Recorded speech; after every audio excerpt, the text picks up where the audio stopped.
Tu viens de décrocher ta première interview. Tu es persuadé que le journaliste va t'envoyer ses questions en amont. Spoiler, non.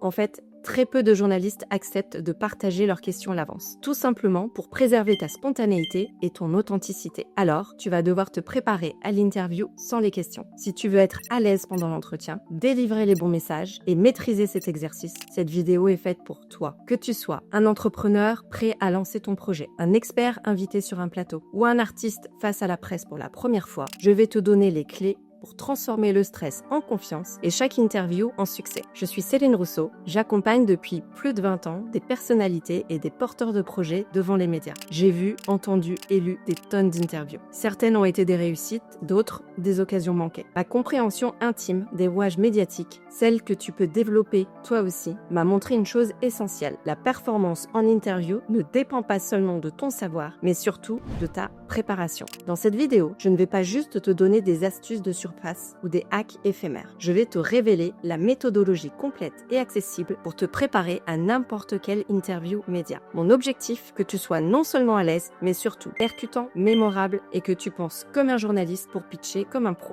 Nous allons voir ensemble 4 piliers fondamentaux pour une préparation réussie qui sera ta feuille de route pour une visibilité médiatique maîtrisée. Connaître ton auditoire et le journaliste, définir tes messages clés, s'entraîner pour le jour J, rester toi-même. Et reste bien jusqu'à la fin car je te partagerai la question piège que tous les journalistes adorent poser et ma méthode imparable pour y répondre avec brio. Crois-moi, cette astuce à elle seule peut changer le cours de ton interview. Si tu veux enfin que ton message soit entendu et que ton expertise brille, abonne-toi à la chaîne et active la cloche. C'est le rendez-vous pour celles et ceux qui veulent maîtriser leur visibilité médiatique et ne plus jamais rester dans l'ombre. Une interview média, c'est une incroyable opportunité qu'il faut savoir transformer. C'est ton moment pour te positionner, pour inspirer, pour informer et pour marquer les esprits. Le premier pas vers une interview réussie, c'est de penser comme un journaliste. Il s'agit de comprendre pour qui tu parles et surtout à qui tu parles. Comprendre le journaliste et son auditoire, c'est savoir quel angle il va probablement privilégier, quel niveau de détail ou de langage est approprié. C'est faire un véritable travail d'enquête avant d'interview, comme un détective.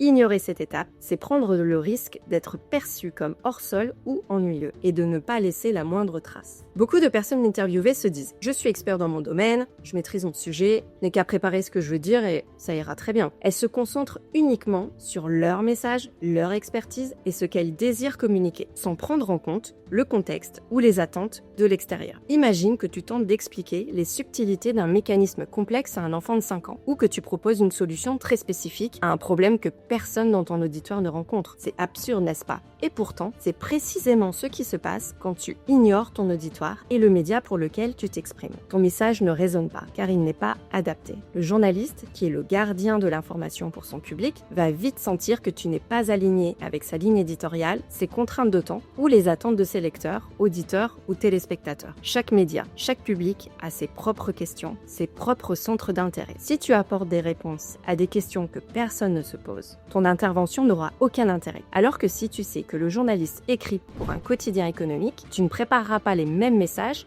que s'il écrit pour un magazine grand public ou s'il tient une chronique sur RTL. Pour le magazine grand public, tu pourras approfondir sur les valeurs, l'histoire, l'ADN et les personnes emblématiques qui incarnent la marque. À l'inverse, pour la chronique sur RTL, l'approche devra être plus concise et impactante en ciblant directement les bénéfices tangibles pour le consommateur. Si le journaliste écrit pour un quotidien économique comme Les Échos ou La Tribune, ton public sera composé de chefs d'entreprise, d'investisseurs, de cadres dirigeants. Ils attendent des chiffres concrets, des analyses pointues, des perspectives économiques, un langage précis et des retombées mesurables sur le business ou le marché. Dans ce cas, tu devras préparer des arguments factuels, des données chiffrées solides et des exemples concrets illustrant l'impact économique ou stratégique de ton sujet. Tu mettras en avant le retour sur investissement, les opportunités de marché, les innovations qui changent la donne économique. En revanche, s'il s'agit d'un magazine féminin comme Femme Actuelle, Elle ou Marie-Claire, ton approche est radicalement différente. Le public y cherche l'inspiration,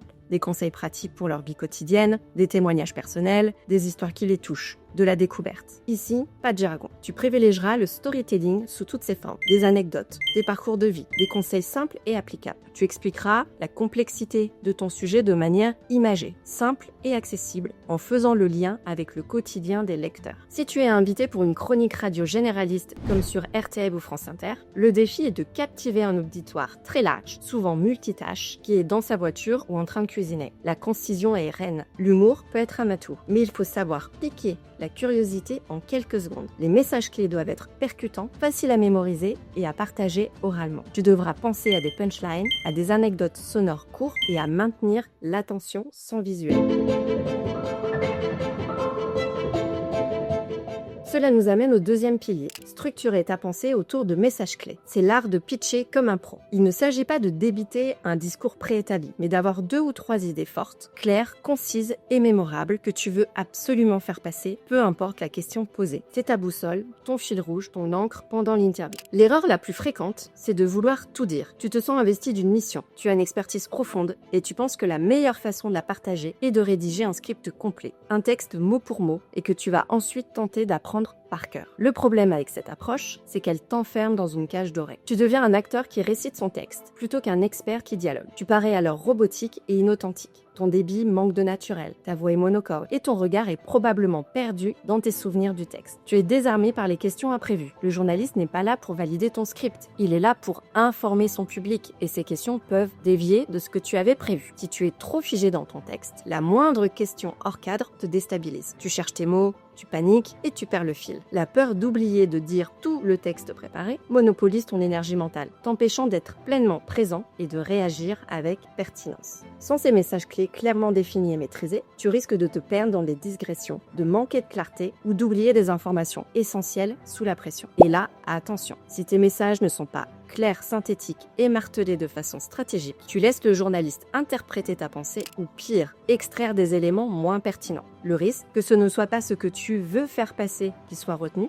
mais une version édulcorée ou même déformée de ton propos. Et souvent, très souvent, si ce n'est pas à toi qui le dis clairement, avec tes mots, qui prendra ta place pour le faire ? Ton concurrent, bien sûr. Alors que si tu structures ton récit autour de ton message clé en le déclinant en phrases courtes et percutantes, comme de véritables punchlines ou des points clés clair et concis, digne d'un tweet ou d'un titre accrocheur, tu offres au journaliste exactement la matière exploitable qu'il recherche. Il pourra ainsi facilement les citer directement, les intégrer sans effort dans son article, son reportage télévisé ou les diffuser à la radio. Ces morceaux choisis prêts à l'emploi ne feront pas que faciliter son travail de construction de récits dynamiques et engageants pour son public. Ils maximiseront surtout tes chances d'être publié et repris précisément de la manière souhaitée avec l'impact voulu. Pense à n'importe quel dirigeant politique qui passe à la télévision. Peu importe la question, il ramène toujours le débat à ces 2 ou 3 messages clés. Par exemple, si son message clé est « notre engagement pour l'emploi des jeunes », il répondra « oui, et c'est précisément pourquoi notre mesure X est essentielle pour créer de l'emploi chez les jeunes, même face à une question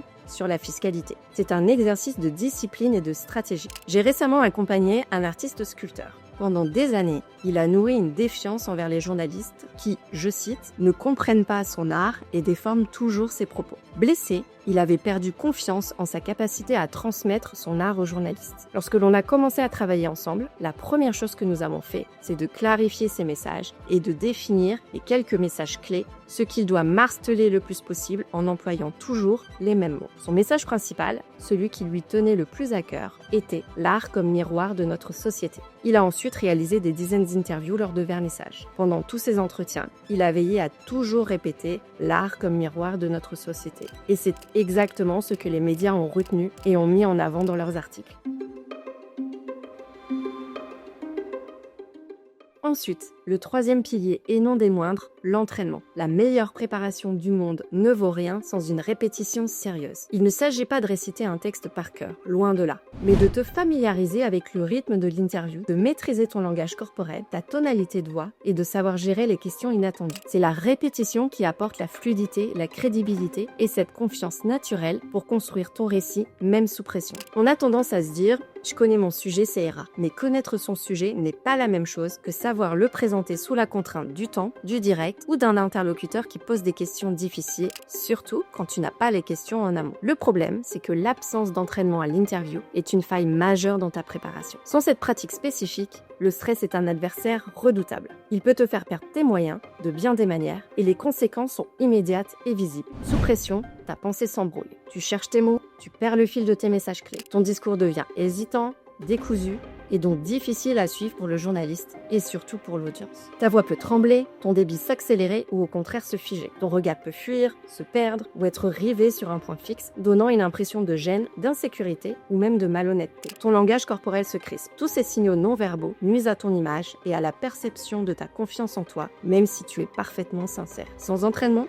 tu es pris au dépourvu. Soit tu réponds de manière évasive, soit tu tombes dans le piège, soit tu restes silencieux, laissant un vide gênant. Le journaliste a alors du mal à extraire des punchlines claires. Il risque de ne retenir que tes hésitations ou pire, de mal interpréter tes propos. Alors que l'entraînement et idéalement la simulation d'interview que tu peux réaliser toi-même te permet d'anticiper les questions, de pratiquer tes réponses, d'apprendre à ramener la conversation à tes messages clés et de projeter une image de confiance et de maîtrise. Avec cet entraînement, tu ne seras plus pris au dépourvu. Tu auras développé une carte mentale des questions possibles et des réponses efficaces, même pour les sujets sensibles. La répétition te permettra d'intégrer des réflexes salvateurs. Tu sauras délivrer tes messages clés avec assurance et pertinence, les répétant sans que cela ne sonne répétitif. Tu auras intégré l'art de revenir à tes points avec fluidité. Le stress ne disparaît pas entièrement, mais en ayant pratiqué, tu auras développé des mécanismes pour le gérer. Ton éloquence et ton assurance seront palpables car tu auras déjà expérimenté la situation. Et paradoxalement, c'est en t'entraînant que tu retrouves ta spontanéité naturelle car tu n'es plus préoccupé par le quoi dire, mais par comment le dire avec conviction sans avoir à chercher tes mots. En étant préparé, fluide et confiant, tu projetteras une image de professionnalisme et de maîtrise. Le journaliste percevra ta compétence non seulement sur ton sujet, mais aussi dans ta capacité à communiquer, ce qui augmente considérablement les chances que tes propos soient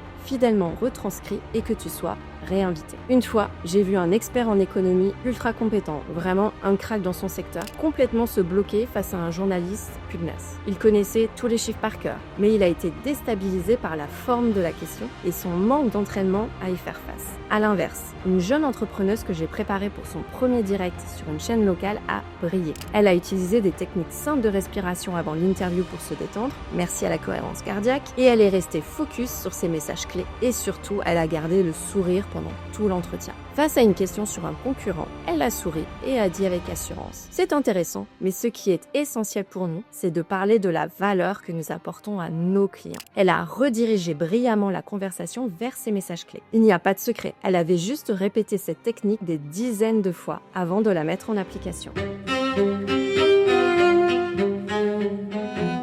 Mon dernier conseil pour réussir son interview peut sembler être une évidence, mais crois-moi, c'est souvent le plus difficile à appliquer. Tu dois rester toi-même, rester authentique. On a tous cette tendance à vouloir s'optimiser, à se calquer sur un modèle qu'on admire. Mais en interview, vouloir être quelqu'un d'autre, même pour quelques minutes, c'est le meilleur moyen de perdre sa crédibilité. On pourrait croire que pour être crédible devant les médias, il faut adopter une posture rigide, professionnel à l'extrême et masquer toute trace de vulnérabilité ou de personnalité. Que le journaliste ne va s'intéresser qu'au fond, uniquement aux faits, aux chiffres et à ton expertise pure. Alors oui, le fond est essentiel, mais la forme, la manière dont tu incarnes ton message a également son importance et même plus que tu ne l'imagines. À force de vouloir te formater, de te suroptimiser ou de te calquer sur un modèle idéalisé de l'expert parfait, tu risques de tomber dans le piège de l'inauthenticité. Tu deviens une version édulcorée de toi-même, un personnage qui récite un rôle et cela se ressent. Le journaliste et par extension le public ne cherche pas un robot qui débite des messages clés de manière monocorde et dénuée d'émotion. Derrière l'expert ou le professionnel que tu es, il y a un humain et c'est précisément cet humain qui intéresse le journaliste. Ta personnalité, tes nuances, ta passion sincère, ton enthousiasme, ton vécu, ta façon unique de voir les choses. C'est ce qui te rend mémorable. Si tu donnes l'impression de jouer un rôle, le journaliste et l'audience le sentiront. Ton message, aussi pertinent soit-il, perdra de son impact car il manquera de sincérité. C'est plat, c'est inintéressant et c'est vite oublié. Le journaliste n'a aucune matière humaine à exploiter pour rendre son article ou son reportage captivant et pourra finalement décider tout simplement de ne pas te publier. Alors que si tu es toi-même lors de l'interview, c'est ta personnalité unique qui va te distinguer de tes concurrents et qui peut faire la différence pour que les médias s'intéressent à toi plutôt qu'un autre. C'est l'essence même de ta marque personnelle. C'est elle qui te permet de créer une véritable connexion avec avec le journaliste et son audience. C'est ta capacité à laisser transparaître qui tu es vraiment, avec tes convictions, tes anecdotes, tes émotions, qui va donner du relief à tes propos, les rendre vivants et mémorables. Quand tu es authentique, tu es plus crédible, tu inspires plus facilement la confiance. L'authenticité n'est pas une faiblesse, c'est une force inestimable en relation média. Et c'est elle qui te permettra de captiver le journaliste et son public pour obtenir des parutions qui serviront l'intérêt de ton entreprise, que ce soit pour de la visibilité, de la confiance ou de la crédibilité sur tes produits ou services. Imaginons que tu sois le développeur d'une nouvelle application qui vient d'être lancée.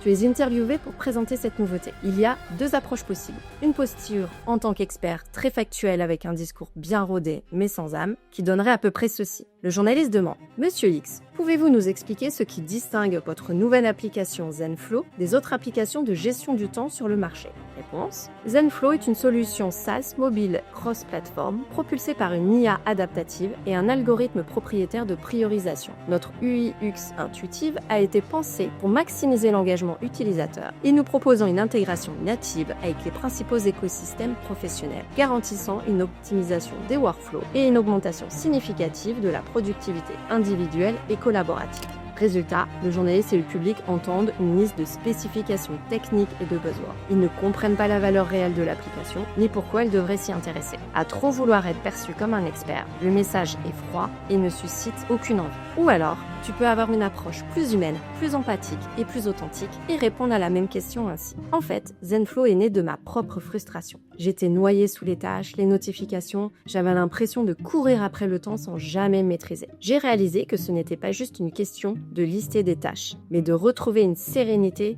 dans son quotidien. Avec Zenflow, notre objectif c'est d'aider nos utilisateurs à se reconnecter à ce qui est vraiment important. On a conçu une application qui apprend d'eux, qui leur suggère quand prendre une pause, qui les aide à voir ce qui compte vraiment dans leur journée, au lieu de juste empiler les to-do. Pour moi, c'est plus qu'une application productivité, c'est un outil pour retrouver un peu de paix dans ce monde de dingue. Tu vois la différence? Dans la deuxième approche, le développeur ne cherche pas à jouer le rôle de l'expert, à faire une démonstration de ses connaissances à tout prix, mais il se met au niveau de sa cible, crée une connexion et lui explique simplement les choses comme il pourrait le faire auprès d'un voisin ou d'un ami. Et pour finir, je ne peux pas te laisser partir sans te révéler l'astuce que je partage avec tous mes clients. Une technique que je considère comme infaillible pour avoir une diction parfaite et éviter de bafouiller. Tu sais, en interview aux médias, surtout quand on n'a pas l'habitude d'être sous les projecteurs ou devant une caméra, le stress peut avoir des effets terribles sur notre élocution. La bouche peut se dessécher, la langue s'emmêler, les mots se précipiter ou au contraire rester bloqués. Et soudain, ta diction impeccable en temps normal devient un véritable défi. Et pour ça, j'ai une méthode très simple. Tu vas prendre un stylo, oui, un stylo tout simple. Tu le places entre tes deux mâchoires et tu parles ainsi pendant au moins 1 minute. Regarde bien comment je positionne le stylo et fais de même. Alors oui, tu as l'air un peu ridicule, mais cela va vraiment aider à entraîner ta langue et améliorer la prononciation. Je la refais sans le stylo. Alors oui, tu as l'air un peu ridicule, mais cela aide vraiment à entraîner la langue et à améliorer la prononciation. Quand tu enlèveras le stylo, ta diction sera incroyablement plus fluide et ta prononciation plus nette. Essaie cette technique juste avant une prochaine intervention en public et viens me dire en commentaire si, comme pour mes clients, elle a fait des miracles pour toi. J'ai hâte de lire tes retours. C'était Céline Rousseau et je te dis à très vite pour de nouvelles astuces médias.